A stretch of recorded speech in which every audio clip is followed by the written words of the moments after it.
By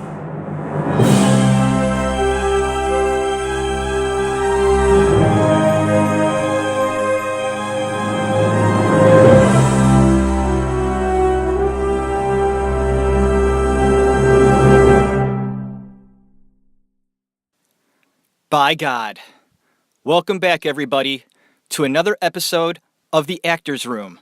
My name is Jeff Tarowski, and we're going to end talking about Mr. Kurt Cobain. This is episode number 4 of a 4-part series, the first ever in my show to go 4 parts. I felt it necessary because, like I explained in my other 3 episodes, there's a lot to talk about with this artist. And he was an artist. And if you can hear it in the tone of my voice, this is going to be a difficult episode for me to do today. It's a Friday afternoon. I have the day off. Did some shit around the house. And while I was doing this shit around the house, I wrapped up my research, listening to a few things, interviews, things like that, about his death. And right now, I am so fucking pissed. Pissed! I'll explain why at the end of this episode. Truly unbelievable shit. I've said shit too many times. I apologize. Gonna try to keep the language, not so harsh in this episode. It's going to be hard not to do that. I hope everybody out there, okay, let's go ahead, breathe in, exhale, right? Okay, it's a great day, right? Everybody out there, hopefully having a great day. I hope you enjoy this episode of The Actors Room. Yes, Kurt Cobain, not an actor, but he was an artist who I felt would have done very well as a performer in front of the camera or on stage as an actor. And that's why I decided to go ahead and dive into Kurt Cobain. Not only because I find him fascinating, but he was a true artist. And that's what this show is all about. Yes, it's called The Actors Room, but it's also an artist room. And maybe that's what I'll call my show, or change my show title to, because I want to talk about art, artists, actors, so on and so forth. So I'm going to take a few moments to collect myself, look at my notes, and get this underway. In 1993, Nirvana is a strong success. Kurt self-promotes the band by setting up interviews with gay and bisexual magazines. This will be an example of how Kurt Cobain made a point to present his music to everyone, not just a certain group of people. Kurt really wanted everybody, no matter who they are, how they grew up, what their religion was, what they looked like, what they believed in. Didn't matter to Kurt Cobain. He wanted them to hear his pain, his strife, his shit, and relay it, and have them hear and say, I understand you. I'm the underdog type guy. I'm the guy that's an underdog. You're not alone. There are more of us out there than the others. Nirvana volunteers also to participate in benefit concerts when needed. Nirvana sees injustice anywhere and say there's a problem in another country. They have no problem at all throwing a concert with the earnings going directly to the worthy cause. The band also influenced the fashion scene, and you can't deny this. Back in the early 90s, grunge takes the world by storm, and soon enough, more and more people are seen wearing ripped flannel shirts, jeans, ripped up jeans. Just, you're really laid back, kind of a little bit messy, but edgy. Cool. They saw these grunge artists like Nirvana and Kurt wearing these clothes, and man, it just looked different and tough. Kids gravitated towards that fashion statement. They really did. Especially where I lived in Cleveland. They really did. Influence the way we dressed. Big time. Big fucking time. Nirvana played a show in Brazil in front of 110,000 people. Simply wow. But the concert was a complete disaster. Their worst performance to date. I guess Kurt was a mess. He didn't feel well, so he took many pain pills, liquor, and cough syrup. Chris got so fed up at the end of the concert that Chris threw his guitar at Kurt and left. Kurt and Courtney are fighting a lot. Even in the beginning of their marriage, their friends say, they fought and it always ended badly. So bad, Kurt would threaten to jump off of balconies when on tour.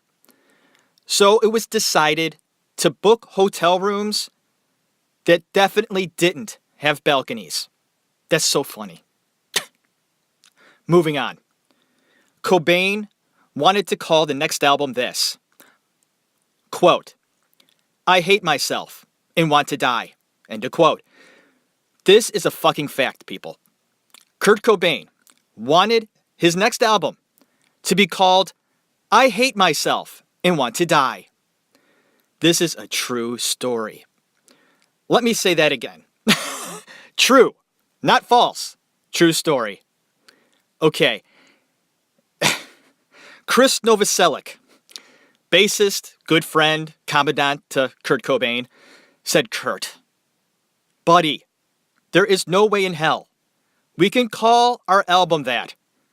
Number one, it's too dangerous. And I get that, Kurt loved the danger aspect of doing shit. He had no fear calling it that, no matter what the repercussions was. He felt in his mind, why not? Let's really grab their attention. But Chris Novoselic brought up this great point. You call the album that? We're going to get our asses sued. Period. So Kurt thought about it, scratched his head, and said fine. They won't call it that. The new album would ultimately be called In Utero, the title of a poem actually written by Courtney. The recording of this album, it went fine, just like they did with the album Nevermind. Their schedule was like this. Noon to dinner, they practiced, ate some food, and then recorded further until midnight. Some of the songs on the album are first takes, Chris said. That's fucking fantastic. That's how good they were. It didn't take them long to fucking nail a song and get it on tape. Okay, I have to take a second here. I'm quietly, in my mind, it's like I'm not even talking. Reading my notes. It's like like I said in my last episode, at one point felt like a fucking robot. I kind of feel like that right now. And I want to get off of that and try to be a little more real in this episode with you, because I feel this to be a very important episode. Not only because it's Kurt Cobain and it's a kind of a cool story, and he's very popular and all that stuff, get that?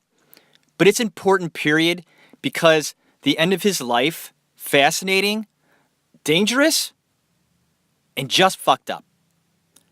Controversial as well. I'm not quite sure what the percentages are of how people feel about Kurt and what happened to him, but I would love to know.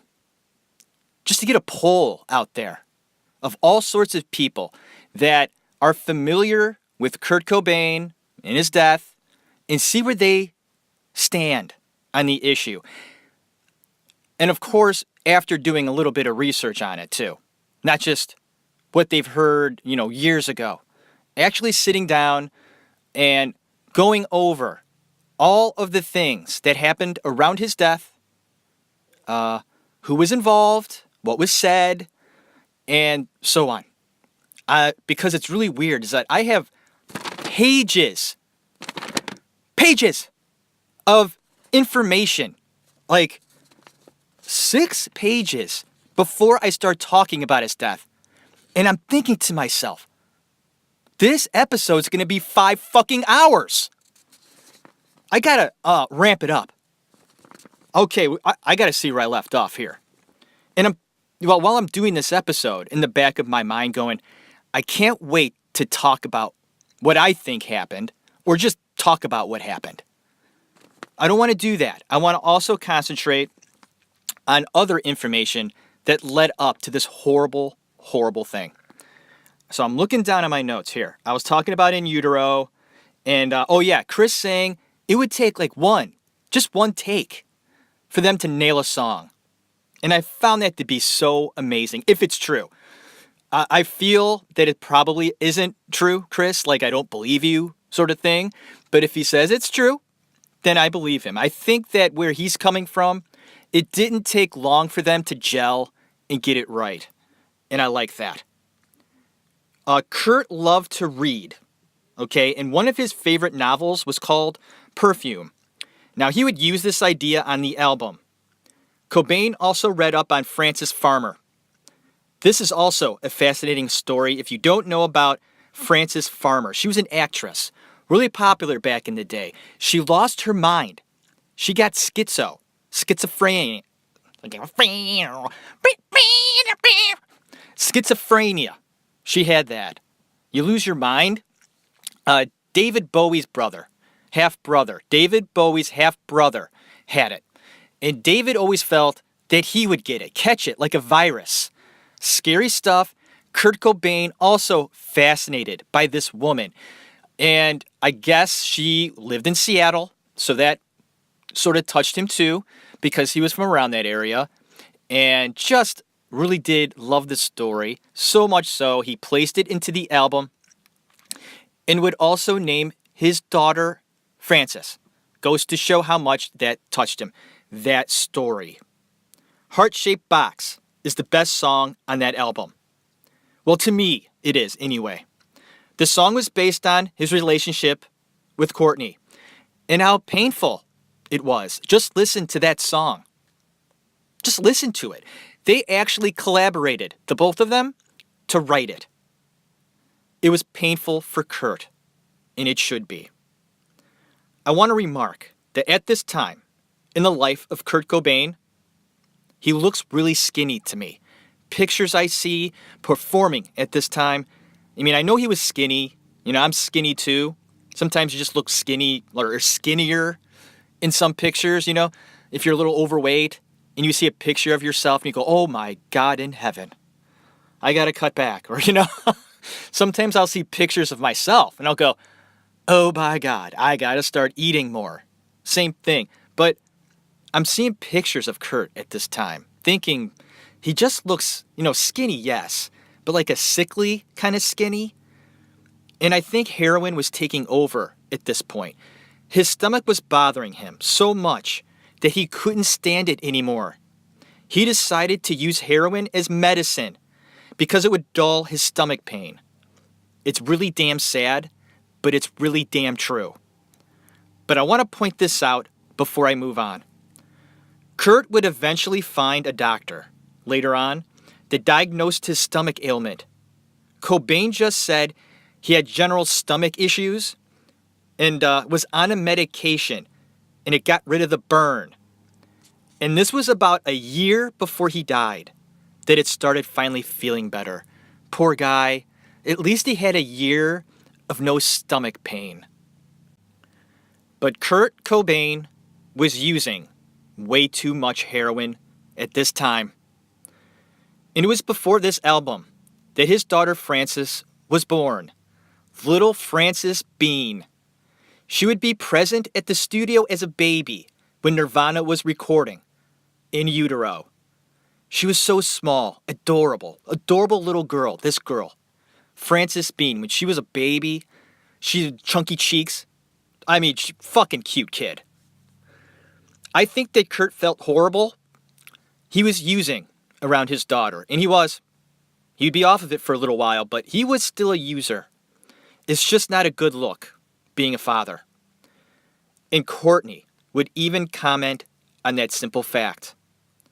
She had cleaned up her act when she got pregnant. For the most part, she says she did take heroin when she was pregnant. But I'm not sure if she took heroin when she knew she was pregnant.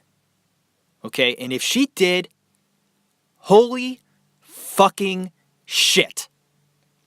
That is one of the most fucked up things I've ever heard. If she did heroin when she knew she was pregnant, wow. But in my heart, I believe that she was doing it. She didn't know yet. But when she found out she was pregnant, she stopped. People were afraid that Frances would be born disfigured. Kurt did too. He was petrified that Frances would come out disfigured. A mess. He believed it and was nearly passing out, reeling, while Courtney was giving birth. But it didn't happen. She was a beautiful, healthy child. It is rumored, okay, nurses say the baby itself had to be weeded off a little bit. But if Courtney was doing heroin like she said, while that kid was in the womb, it could have been in her system. It could have. Even way back then. Very sad. And because of this, they took the baby away from them when the kid was born. Deservedly so.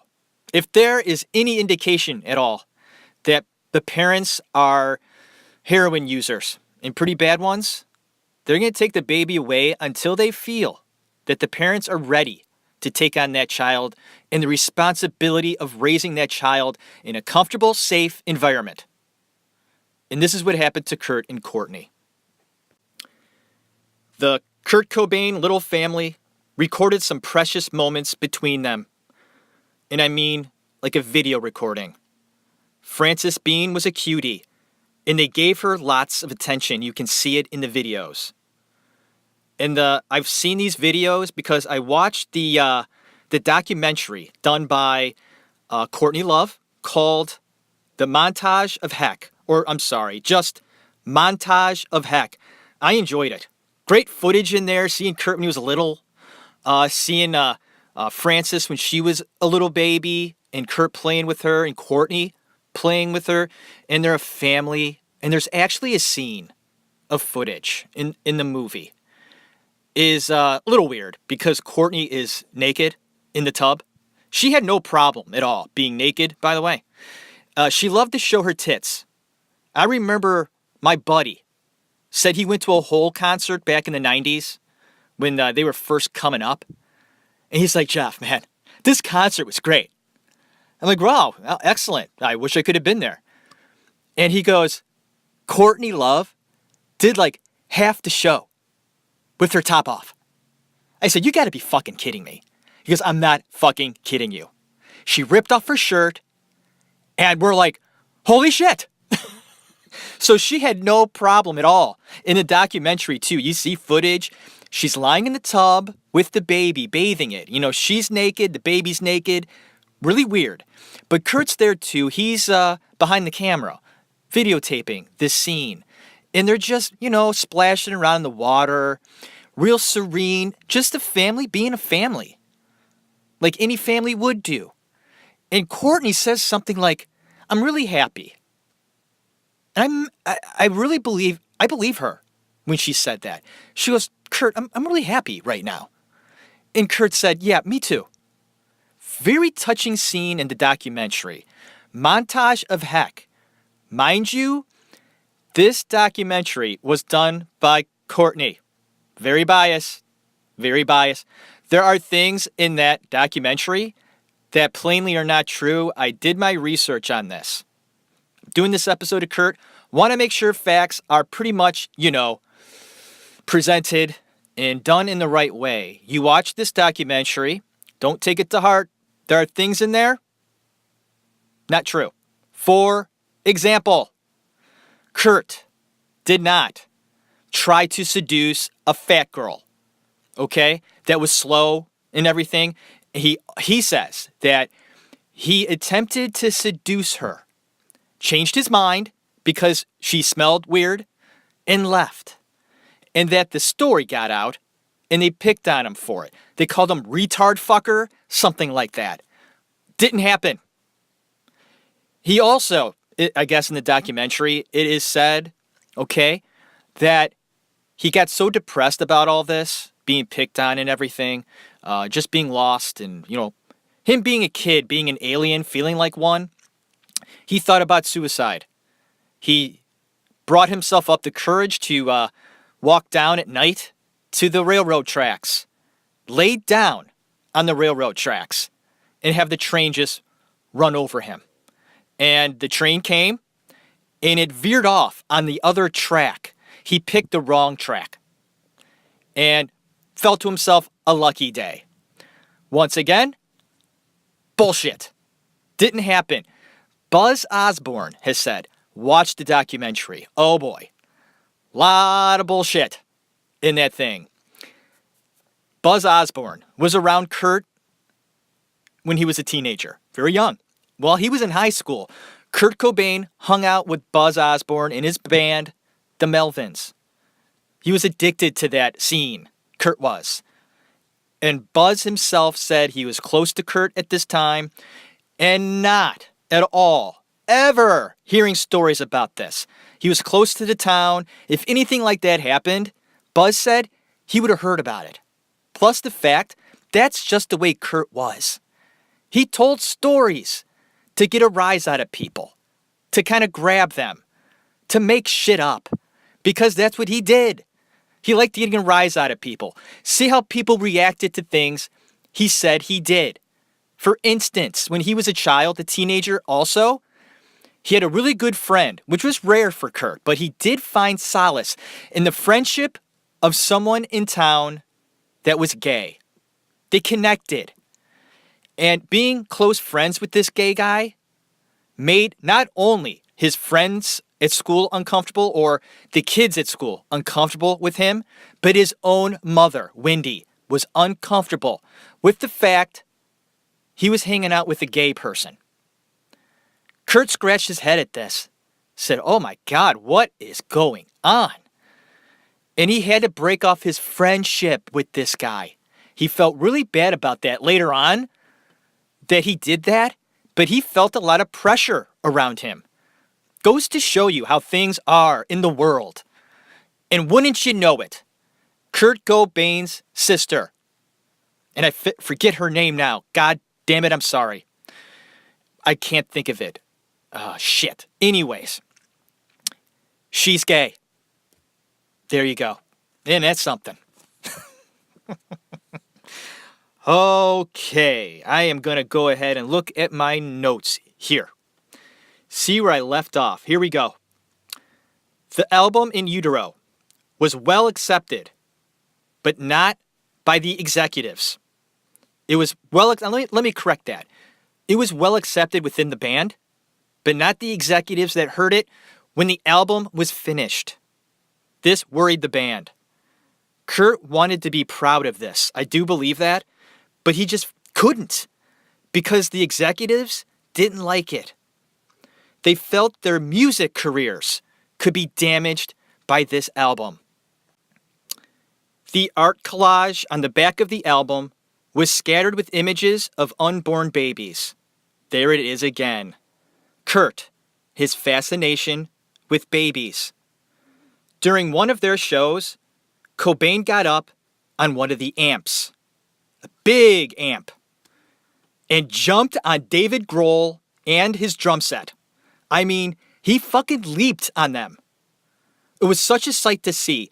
No damage was done, right? Kurt got up and simply walked away. Kurt injected at one time $30 worth of heroin into his little body. He was at a friend's house. Whew. Just wow. $30 worth. That's a lot of heroin. This was an unhappy man. He was rushed to the hospital. An intervention was next, but Kurt didn't want to go. He's arrested a few days later and spends 3 hours in jail for alleged domestic assault. $950 bail. And then charges are dropped. A man named Callie DeWitt was Francis Bean's nanny. I guess Callie was an ex-boyfriend of Courtney. Interesting choice here. I don't know how comfortable I would be if my wife and I decided to get a nanny and she picks one of her ex-boyfriends to watch my kid.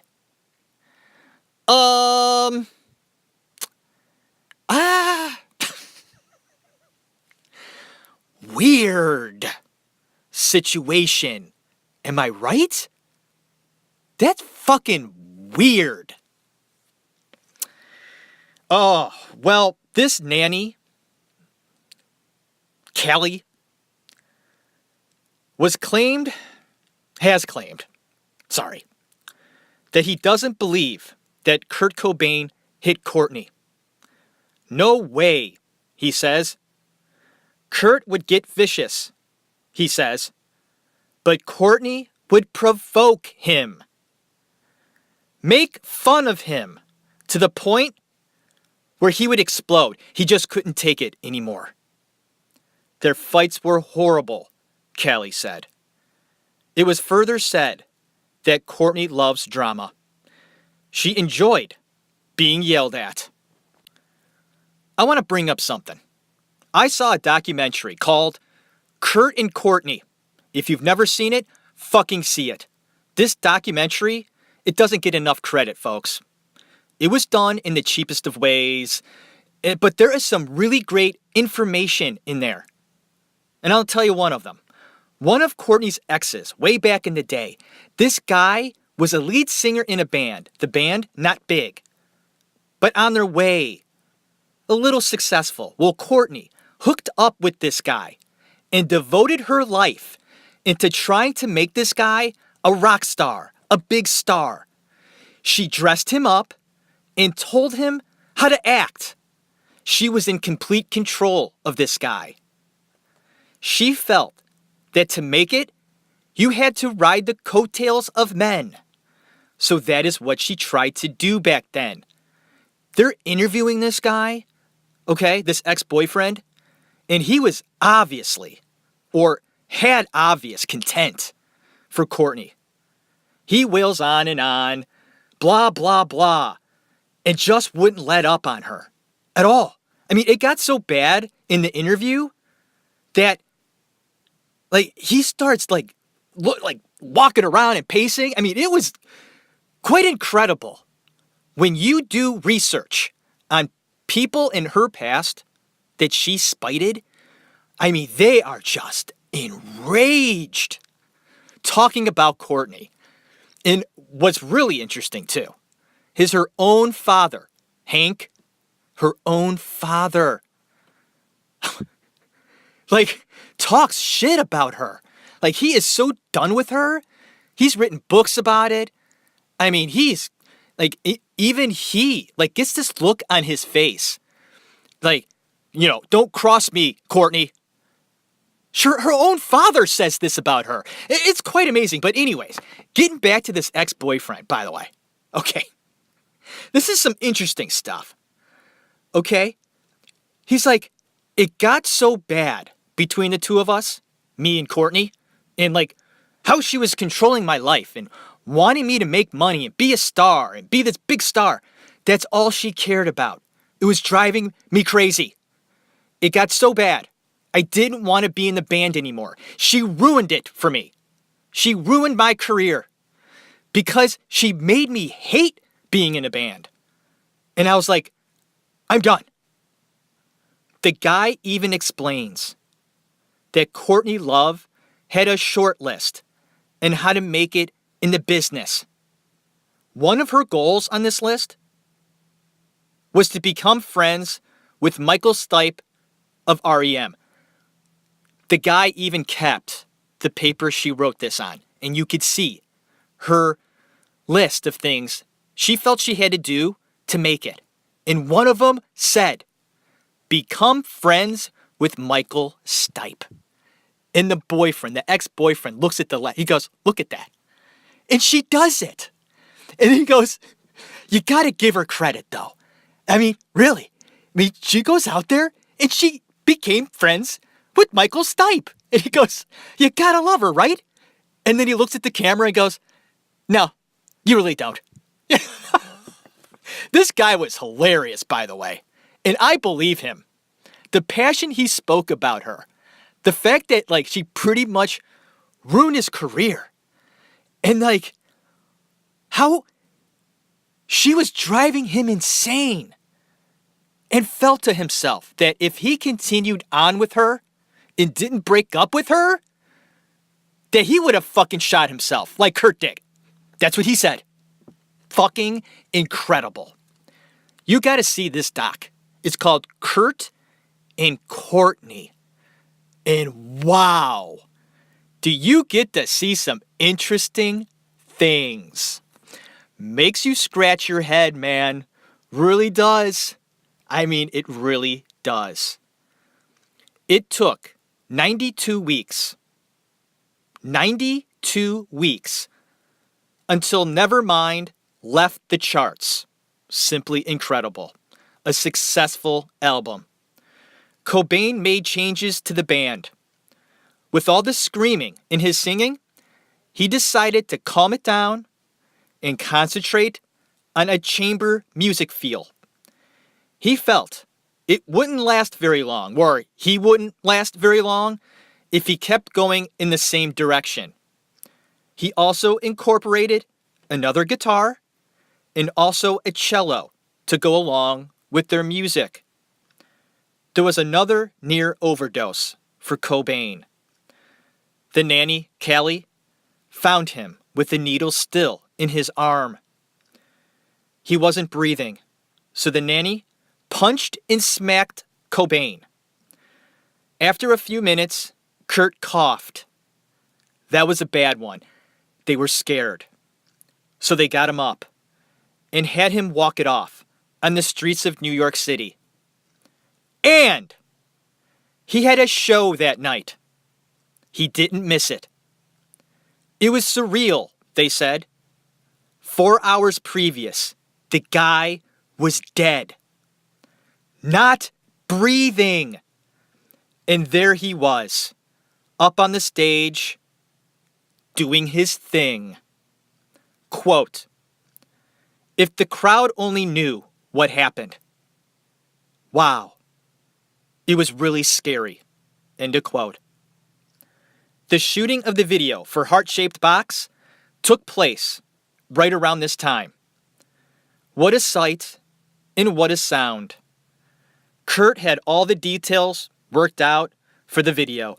He had them all down on paper. All the ideas with drawings and notes. This was his baby. Courtney was really giving it to Kurt, though. Just being aggressive and domineering. She was telling him that this video was super important. Don't fuck it up, Kurt. Jeez. Take it easy there, Court. I think I'm doing pretty good on my own here. Doing a successful band, doing all right. Get off me, bitch. I'm sure it sounded something like that.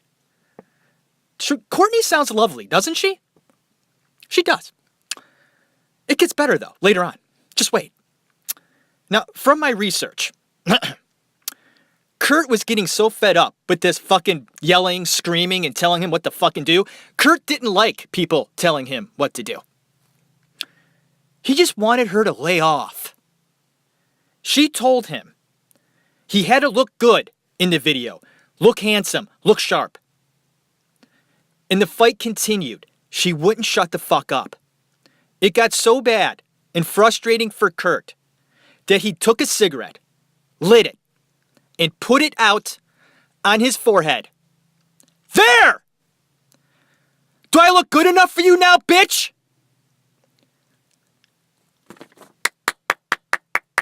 Good for you, Kurt. That's what he said. Put a fucking cigarette out on his forehead. If you notice in the video of Heart-Shaped Box, his hair is covering his forehead. Why? Because he had a big fucking scab right in the middle of his forehead. And also, if you notice, there is like a big strand of hair they had either glued or taped to his forehead. It wasn't moving. And they weren't going to show the fact he kind of looked like Gandhi up there. I didn't mean to, disrespect Gandhi, but Gandhi, the religion, they have the dot right there. I'm like, not making fun of it. Although I'm going to tell you, when we were kids, we did. Kids are stupid. I'm not making fun of it now. I matured. I grew up. But back in the day, we did. You know why? Because it was different. That's why. Anything different out of the norm of normal reality, it gets picked on by kids. Sometimes adults too. Some adults never grow up. They don't. Most do. Some, no. The album In Utero was limited in its release to the public because of the images of the back cover and the song titled Rape Me. Nirvana decided to change the back cover and also change the song to Wave Me. Didn't know that. They wanted anyone to be able to purchase the album. They felt that, like a kid walking into Walmart couldn't buy their album because they were too young. They didn't want that. So they obliged. They changed the artwork, made it more appropriate, and changed Rape Me to Wave Me. Kurt met Michael Stipe right around this time. I guess Stipe was at a mutual friend's house playing pinball there. Kurt and Courtney showed up. Stipe was stunned when Courtney threw herself down the stairs and into the room Stipe was in. She fake fell down the stairs, rumbling, bumbling, and stumbling, making a scene. What an entrance. And what a goofball. Kurt and Michael actually became pretty good friends after this meeting. They would even play around with the idea of collaborating and doing projects in the future. If Kurt would have lived, I truly believe that Stipe and Cobain would have done some great work, some really good work. Nirvana, the band, is in trouble. They go on tour to promote In Utero, and they do it traveling in two separate buses. On one bus is Kurt and Pat, the new guitarist. And on the other bus is everyone else. Kurt was openly talking about how displeased he was with David Grohl. And I always felt there was tension between the two of them, Grohl and Cobain, artistically. It always seemed to me, too, that Dave really did want to break out and do his own shit eventually anyway. And he did. And formed one of the most popular bands also ever. The Foo Fighters, right? He did. He did it. Good for you, Dave. Really. He knew what he was fucking doing.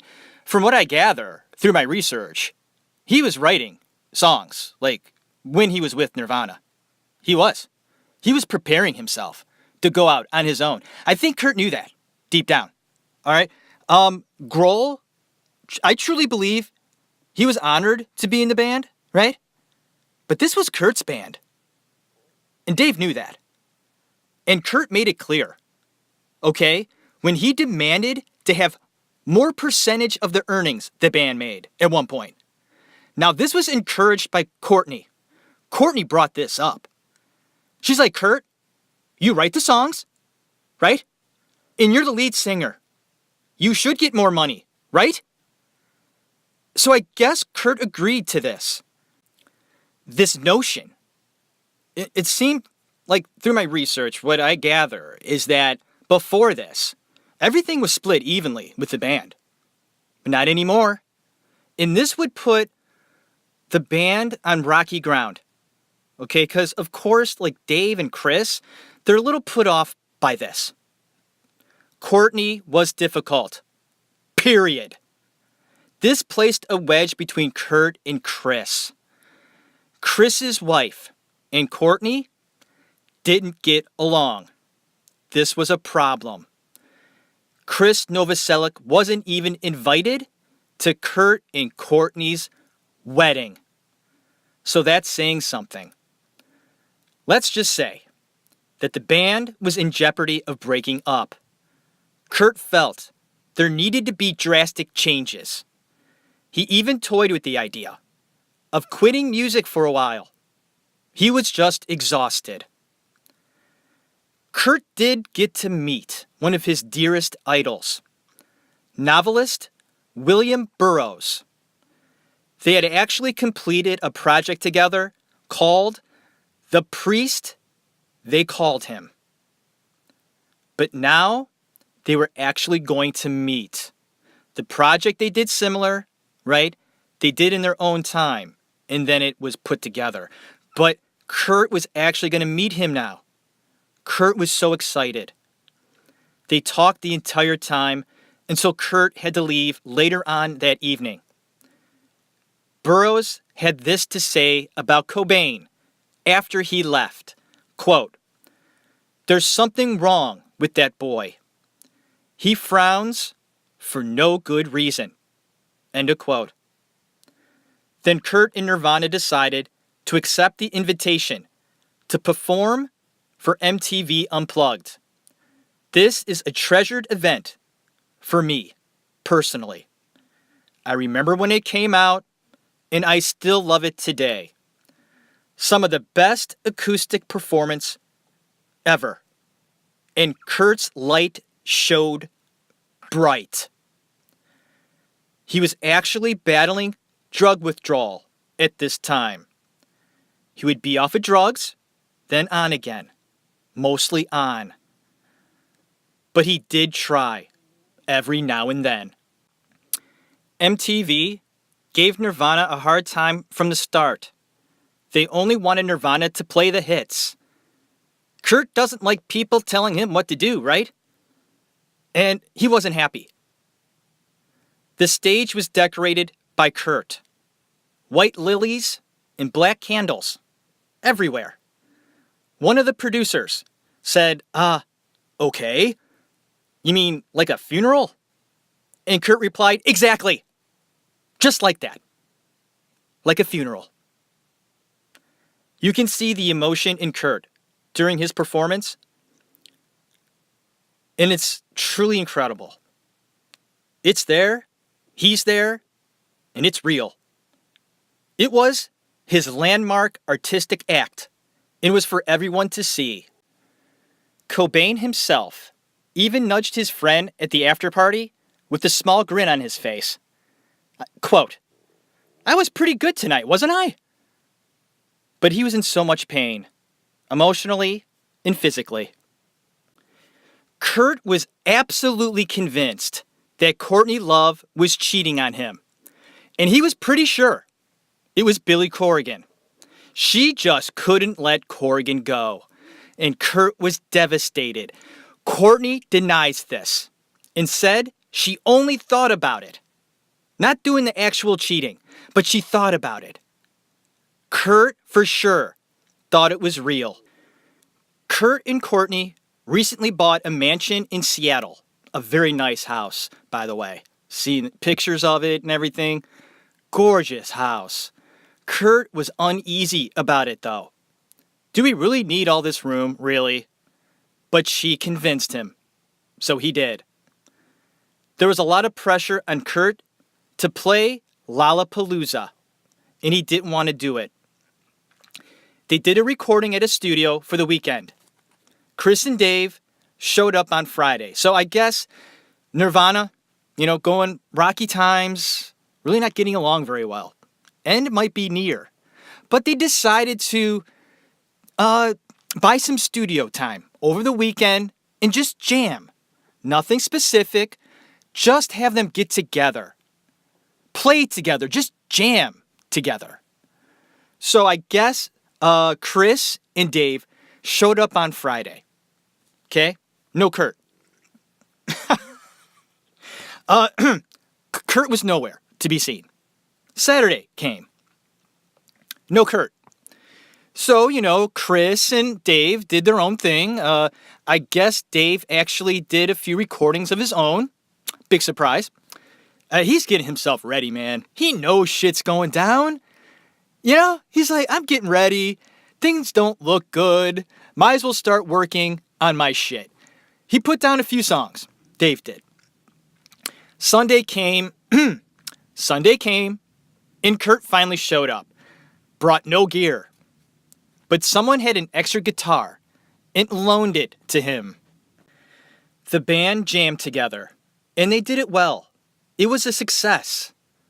Only 3 takes, and they had something new. They even joked around afterwards, reminiscing about the past. Then came another European tour. Courtney didn't come. She didn't go to Europe with him. And he was concerned. He phoned her, and they fought. He was sure she was cheating. And he was also homesick. He was so worried, said Grohl. People were talking around him and through him. The band wasn't talking much again. Chris was sad about Kurt's state. Chris truly did love Kurt. I mean, he really did. He was there from the very beginning. They were pals. They went through this journey together, the two of them, Chris and Kurt. And Chris was seeing his friend just unhappy, a mess. Courtney was driving him crazy. And he saw his friend in pain. And he was bothered and concerned. Kurt called up the nanny. Callie, the guy nanny. He straight up asked him if Courtney was cheating on him. And Kurt was serious. I mean, no bullshit. He wanted to know. And Callie being there saw a lot of shit. Kurt and Courtney fighting. Mostly this guy didn't take sides. But, he knew the scoop. And Kurt pretty much figured that if Callie, knew what was going on, that he would tell Kurt. And Kurt straight up asked him, is she cheating on me? And Callie thought, he was pretty sure that she was, but he wasn't positive. And he didn't want to tell Kurt, well, I think that she is, because it's almost saying like she is, but he wasn't 100% sure.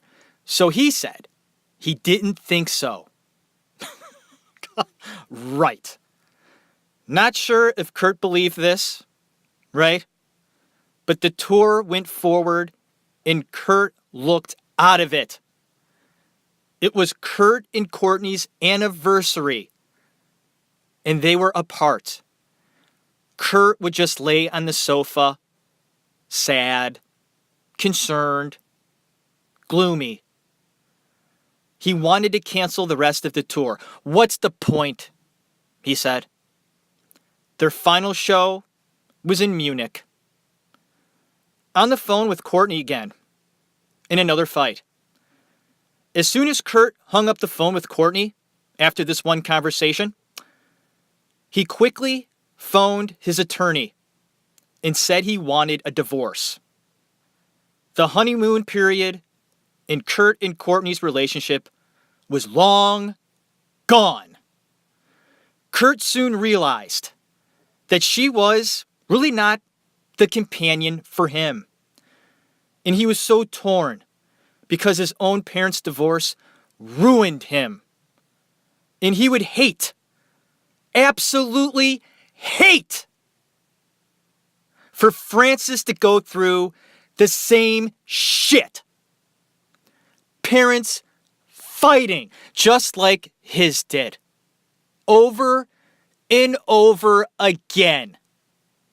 The fights, the animosity, the anger, and then the tears.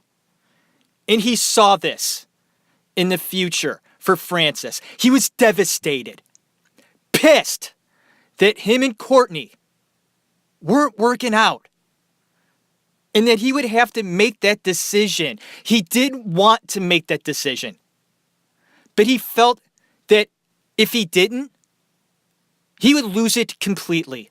Everything. It was sad times. It really was. So, Kurt had an idea, okay?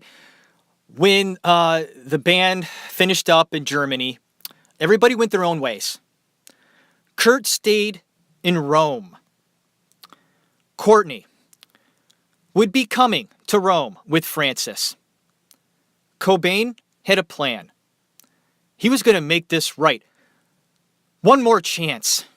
Romance was needed to make everything okay again. He was going to wine and dine Courtney. The room was all set up. There were flowers everywhere. Kurt said as she walked in, "I missed you so much." And then she took some pills and went to sleep. Getting angry. He wanted to make love to her. And she wasn't in the mood. Wasn't in the mood. Okay. What the fuck does that mean? Exactly. They hadn't seen each other in quite a while. They were apart. Kurt was touring with the band in England and Europe, everywhere. Okay. And she was back home with the kid, right? What was she doing over there? Where she wasn't in the mood to, make love to her husband, who obviously, I guess, wanted to be with her. She declined him. That had to hurt. Not a little, but a lot. He was crushed by this denial. So the rumor is she was asleep. And Kurt, being so sad, he began to drink. And that's kind of rare for Cobain, actually. He wasn't a drinker, okay? Like Chris Novoselic says that, I drank beer and wine and liquor or whatever was available to me, and I drank that, and I was okay. Kurt, his diversion was heroin and the hard stuff, and that's just reality. So I just wanted to point that out, that Kurt, he had a few drinks to numb his pain and took some very strong pain relievers. And at 5 a.m., Courtney woke up and found Kurt on the floor with blood coming out of his nose. He was rushed to the hospital, and he laid unconscious for a period of time, I believe for about 5 hours. Kurt Cobain was unconscious because of this for 5 hours. It was bad. It was a bad reaction, pain pills, and the champagne. Courtney claims he left a suicide note and said he couldn't live without her. But there are questions about this note and if it ever existed. She says it's a suicide note. And it's gone. It was never collected by the police. And Courtney claims that she had this note and wanted to give it to the cops. And she says the cops said, "No. What I think you should do with that is destroy it." Number one, a cop would never tell you to destroy evidence. So when asked about this, Courtney says the cop told her that the reason why you should destroy it is because there's not nice things in there. Wow, that's a really bad excuse. What a horrible lie that is. I don't even think this note existed. This would go on to place little nuggets of information by Courtney about Kurt and how suicidal he was. This incident in Rome, though extremely bad, okay, there are questions about what he took, how he took it, how it was taken, a lot of things. And it could have been an overdose, plain and simple. Kurt was really depressed that night. Took too much shit. He'd done it before and got really sick. So sick, 5 hours, man. That's a long time. And people say that are close to Kurt, when he woke up from that little coma, he was never the same. That he might have done damage to himself after that incident. But before I move on, I want to point out that there are people out there that believe that Courtney spiked his champagne. This is not me. This is not me. I heard about this, did a lot of research, folks. I did a lot of research. It's possible. Courtney spiked his champagne. They found traces of a drug. I don't remember the name. It was some weird name. I didn't even write it down because I can't even fucking pronounce it. Anyway, they found traces of this drug in Cobain's body, okay, when he overdosed or the attempted suicide, okay, that he usually didn't take or not at all. Food for thought. Cobain returned to America and nothing changed. His wife was difficult and pressured him to make more money. Do it for your daughter, she would say. That was always a good one, you know? Putting the daughter thing in there, do it for her. The weight of the world was on Kurt's shoulders. Chris claims he felt Cobain had suffered brain damage in Rome. He wouldn't listen to anyone. Brain damage or not, Kurt wanted to leave. He wanted to leave Courtney. He wanted to leave the band. He was fucking done with everyone. His father, Donald, came back into the picture. How about that? They were talking again. Kurt agreed to have his dad over to the house. Donald showed up to the house a few times unannounced. But Kurt was too ashamed to open the door, for he had been using that day. These surprise visits by his father, not a good idea. Kurt, most of the time, was high. So his dad knocked on the door, and Callie, the nanny, or his buddy, Dylan, would answer the door. And his dad would be standing there, and Kurt behind the door going, "I'm not here." Weird, the friend thought. Here's his dad standing there, Kurt standing right behind me, and me telling him, yeah, he's not here. Come back another time. He just couldn't face him being high. And I want to bring up his dad for the last time. I talked about him a lot in the first 2 episodes.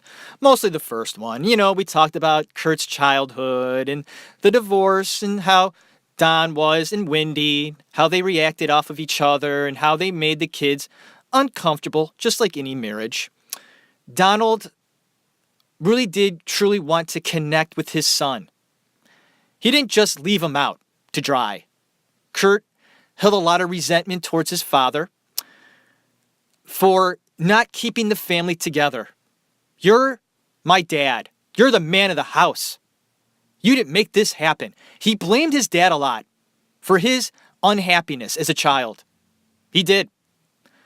And now that he was getting older, seeing how things really are and how he himself, Kurt Cobain, was considering divorce himself, realized that Don may not have been such a bad guy after all, and that being a parent is fucking hard. Just wanted to go ahead and put that in there. Kurt was backing away from everyone and everything. The band was over. He canceled the shows and stopped practicing. Police were called by Courtney to the house because she claimed he locked himself in the bedroom with a gun and threatened suicide. The cops came and saw Cobain walking around the yard looking a little embarrassed. He told them he had no gun on him and never said anything about suicide. I just wanted to get away from Courtney. She was yelling at me. So I locked myself in the bedroom. The cops ended up taking some of his guns, though, just to be safe. And then Courtney later admitted that she didn't see him with a gun. Not at all. But she was concerned about his safety. Bullshit. Kurt was now pretty much living in cheap motels after that incident. And an intervention was planned out, and he was pissed. I guess Kurt and Dylan had just gotten high. They just shot up, went downstairs, and were faced with an intervention directed towards Cobain. He was just in a bad way. "Leave me alone," Kurt said. "You are all doing this for yourselves, not me." People at the intervention were company people, business people, people that live off of his success. He even laid into Courtney, who threatened to divorce him if he didn't get help. "I was planning to leave you anyway," he said. "You're more fucked up than me. In every way." They all had no right to judge me, he thought. They all wanted him to continue his career for their own gain, and he knew it. Kurt just wanted to get his life back. He wanted it back. He was so confused. What to do? Kurt got himself completely wasted on drugs the next day and nearly died again. This last one scared him a little. So he decided to give rehab another try. Even Chris Novoselic drove him to the airport. Chris explains that Kurt was having second thoughts and tried to actually jump out of the moving car. When they got to the airport, Kurt was yelling and screaming at Chris, "Let me go." So sad. And Chris Novoselic remembers chasing him down in the airport while Kurt punched at him, kicked at him, and told him to get the fuck away. "Let me be." Chris drove home weeping and thought, I may never ever see him again. Kurt was emotionally spent, yes. Addicted to heroin, yes. But his stomach issues actually cleared up at this time, and he had it in his mind to get himself going on the right path. He entered rehab for a 28-day stint. He didn't stay long, though, and decided to head for home. The rehab facility was in Los Angeles, so he had to fly back to Seattle, made all the arrangements, told the limo company, "Don't pick me up in a limo.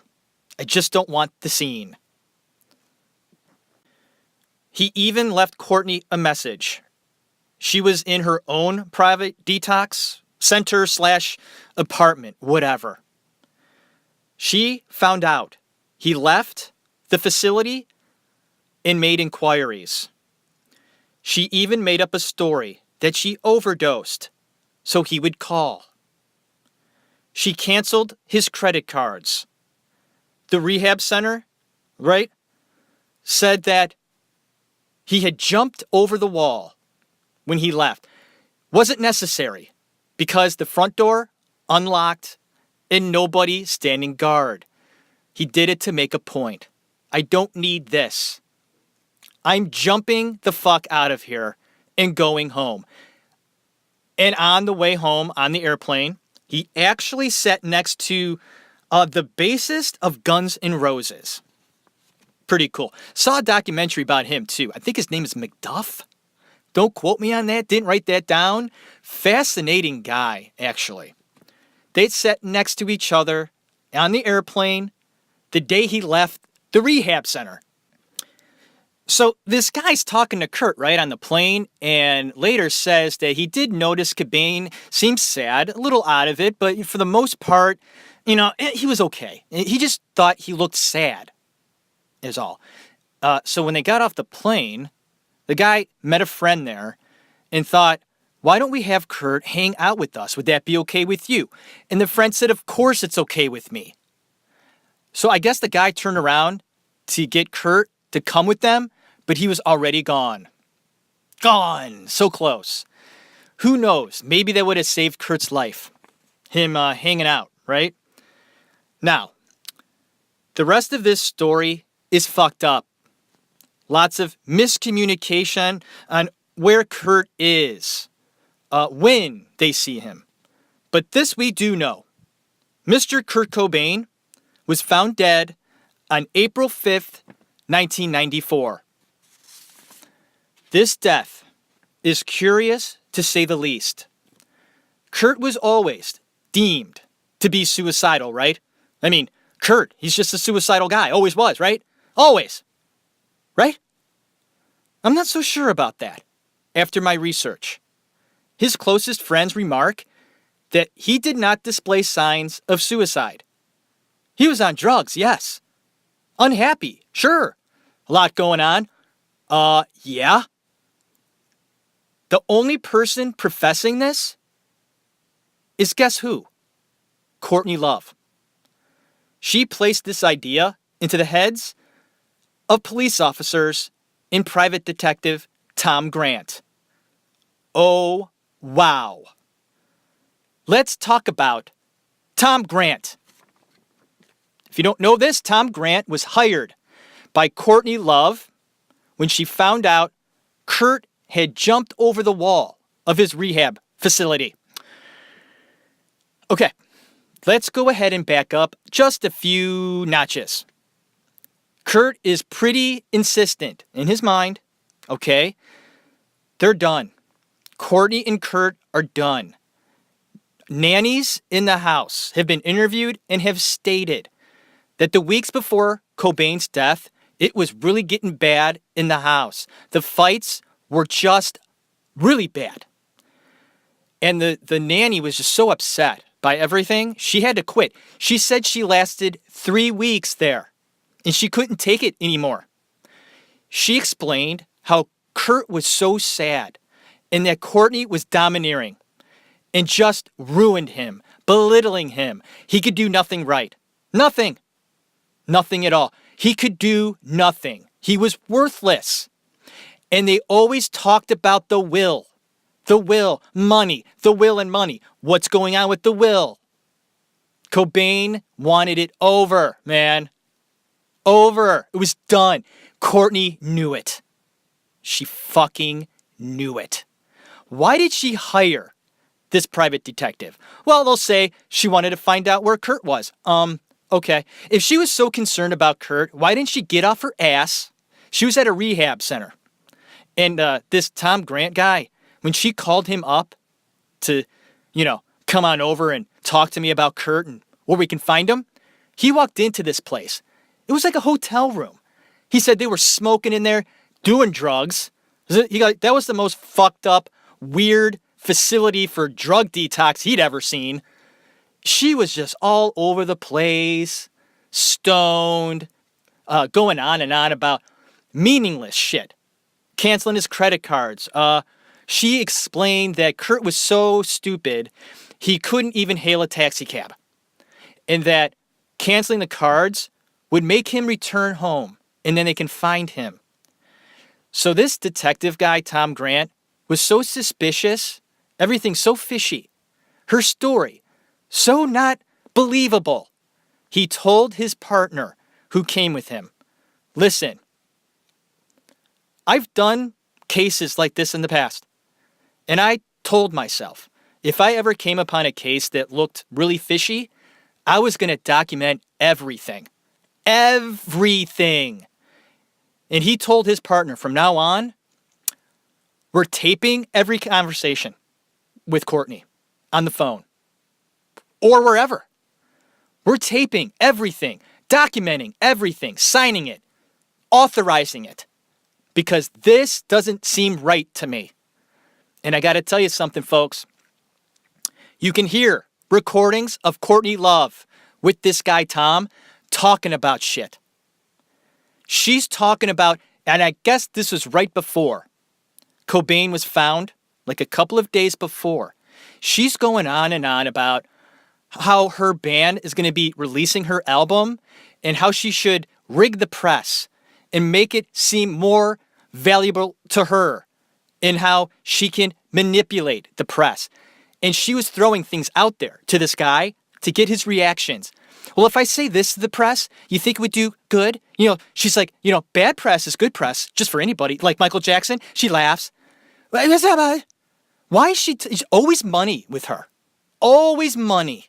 She was pissed that Kurt didn't do Lollapalooza. He was, missing out on millions, whatever. She was pissed about that. She didn't care about how Kurt was feeling.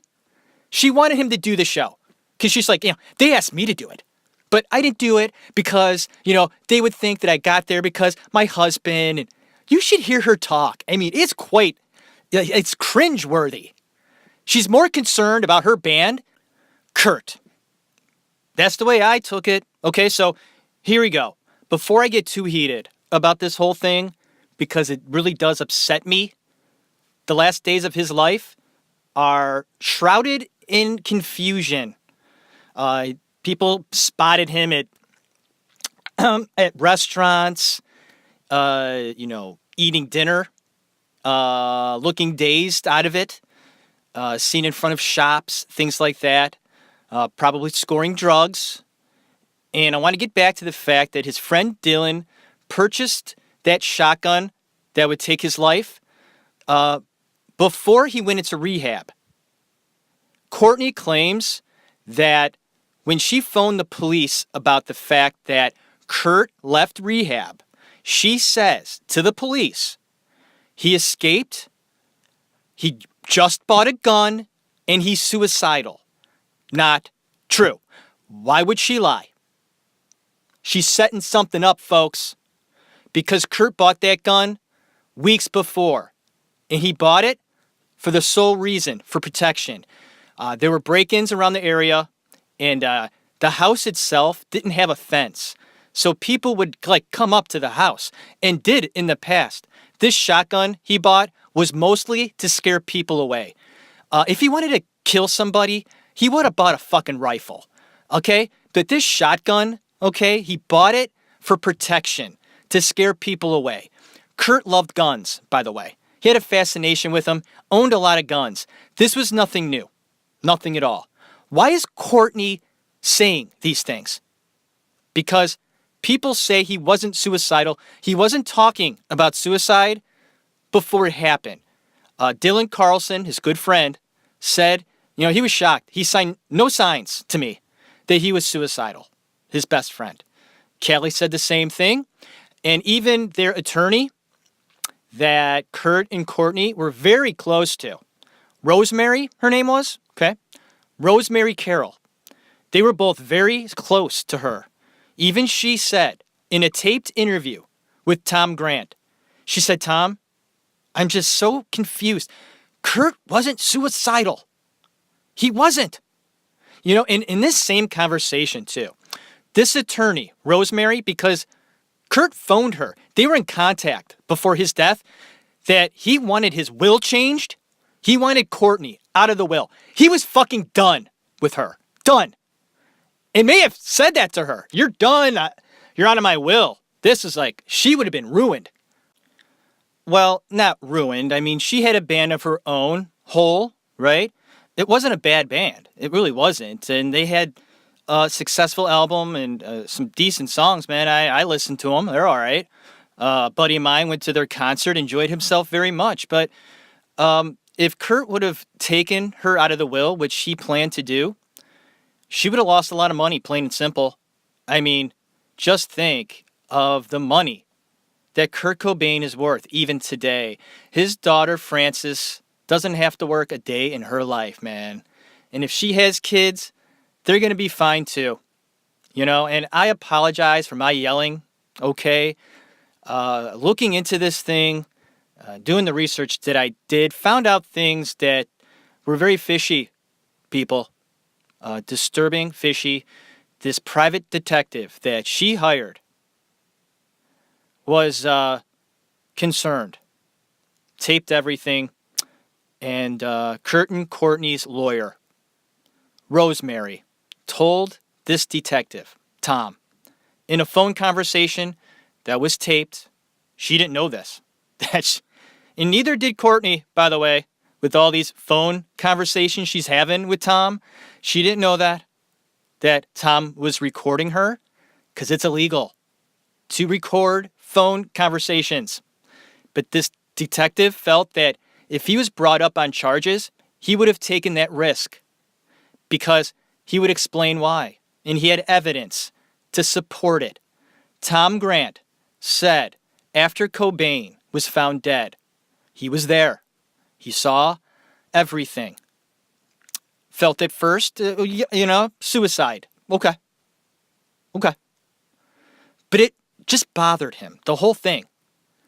So he looked into it further, didn't make up his mind yet, and decided after 7 months of research that there was a conspiracy, and he felt it necessary to go public with this.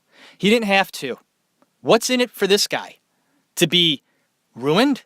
Because his credibility is now in question because of this. He had a sparkling credibility in his profession as a private detective and a cop. No dirt on this guy. He is not a conspiracy guy. I did research on him myself. Nothing of anything concerning that.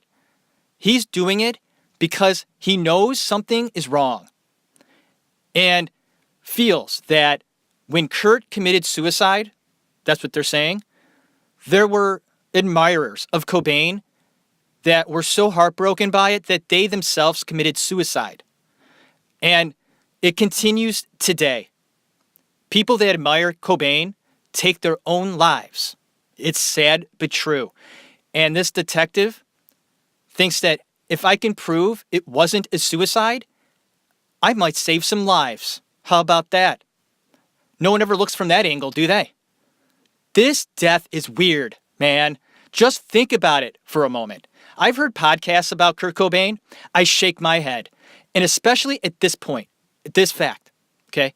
Cobain took 3 times the lethal dosage of heroin into his body at that time. 3 times. And there are podcasts out there I hear, they say, oh, Kurt was such a heavy user that, even injecting that much heroin, he'd still be able to pick up a shotgun, steady it, and blow his face off. Really? Huh. And they back it by saying, oh, they did tests on it. And I looked this up, okay, this test. This test was administered in a lab, and it was taken orally. Different. Totally different results from taking something orally with heroin and injecting it. Plus the fact, and get this, there is not one other case ever in the history of the world ever that has a suicide with the person that committed suicide taking 3 times a lethal dose of heroin and moments later shooting themselves dead.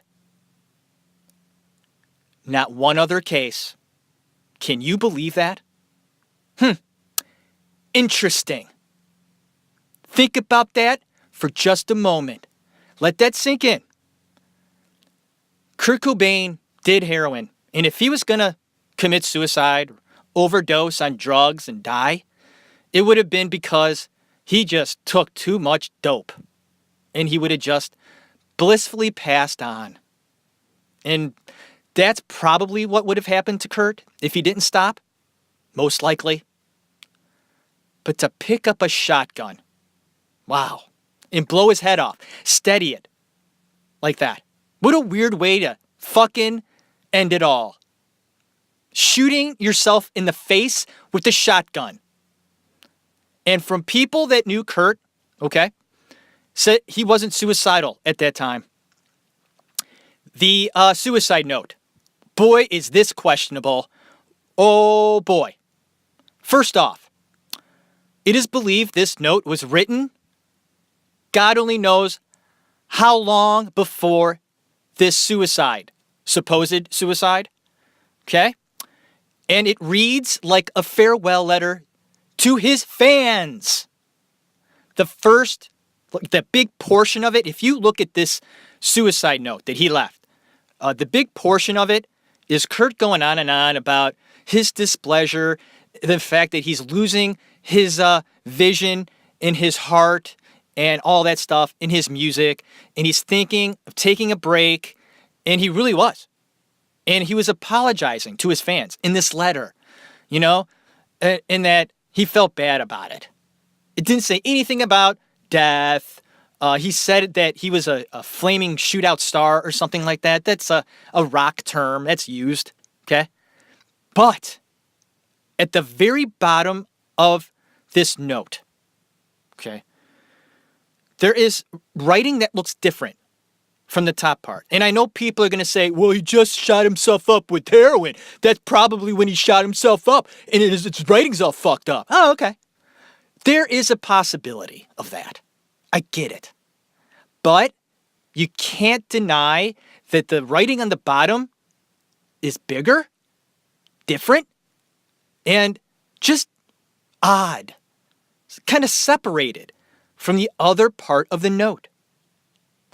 And here is a bit of information that a lot of people don't know about that I will now reveal on my show. Kurt and Courtney's lawyer, this Rosemary lady, she was around. She was very involved in their situation. She was her lawyer, for Christ's sake. She heard both sides, plus the fact that she was personal friends with both of them. She felt something was up. She was very uneasy about this. Called up this detective, Tom Grant. They talked on the phone. This is recorded. She says, I would like you to come over later. I have something to show you. Courtney left her bag over here the other day. I went through it and I found something quite disturbing. Tom was intrigued, went over there, and discovered that Courtney Love in her bag, okay, had pieces of paper where she was practicing writing like Kurt. This is true. This is highly suspect. Highly.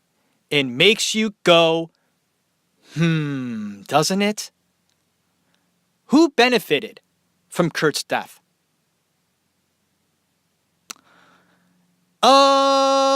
Courtney did. We all lost an idol, a brilliant musician.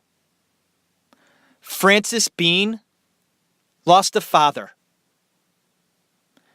His friends lost their friend. Think about it. I do. And it really makes me wonder. Think twice about how this 27-year-old wonderful artist, confused soul, died that day. Wow.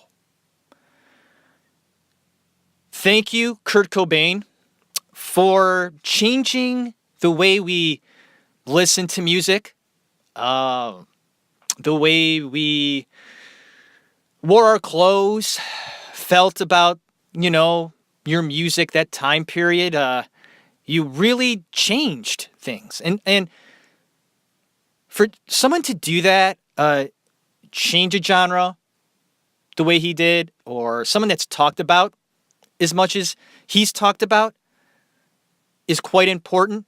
And it's important to me in this show. I wanted to talk about him. Got very heated in this episode. I knew it was going to be edgy. I didn't know how loud I would get. I'm surprised I'm still able to talk right now. Very emotional for me. And I'm not saying 100% that Courtney Love had anything to do with his death. Okay? But I am saying this.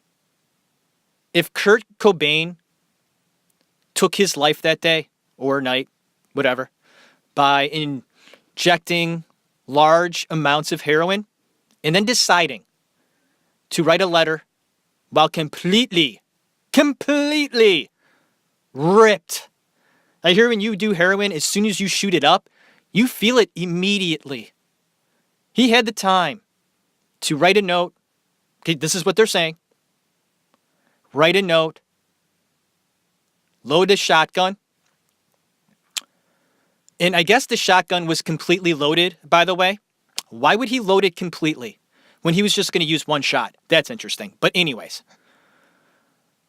took the shotgun and decided to take his life. And if that happened, and if that's true, I'll accept that. I will. But I'll also believe that Courtney Love had a big part of his severe unhappiness. Thank you for listening to The Actors Room. My name is Jeff Tarowski. I hope all of you out there had a great day, had a great night, and go out tonight, live it up, go to a movie, stay in, see a movie, enjoy yourselves. You deserve it. It's been a week, it's been a day. Go out, treat yourself. Go to a nice dinner. Call up a friend. Hang out. Talk with them. Get your dreams out there. Talk about life. Laugh. Have a drink. Live. Feel. Appreciate life. It's hard out there. It's really hard. Life. We try to smile as much as we can, don't we? But it's rough out there, no matter where your status is in life. Whether you're a lawyer, a doctor, a nurse, an accountant, a janitor, someone working at McDonald's, a garbage man, someone that works at Xerox, a manager at a company, anything at all. We all have our shit, and we deal with it how we can. With art, movies, music, literature, poetry, paintings. Go to the art museum. Appreciate great art. It's not easy for these things to be made. It takes time, effort, blood, sweat, and tears. The Actors Room is about art and life and how we deal with life. Talking about these wonderful people. Kurt Cobain, an important rock star to know about. Thank you. God bless you. Have a good one.